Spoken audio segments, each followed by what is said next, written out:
So because of the coronavirus, the entire world is in demand of face masks.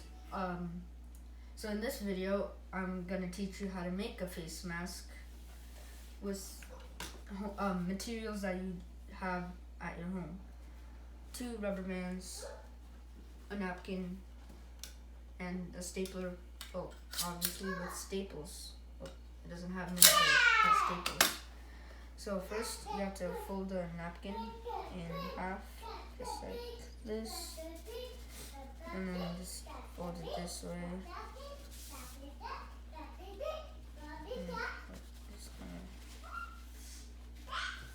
There you go. And then you have to put 1 rubber band and do like sort of, yeah, like that, and then you have to make it so that the entire thing staples. So it's like this. Yeah. Wait a minute.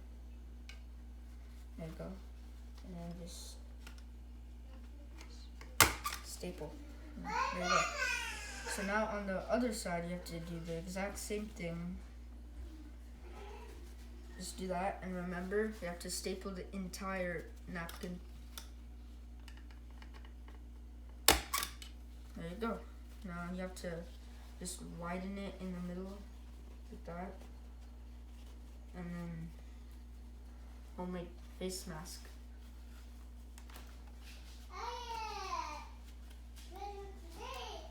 I am now safe from coronavirus.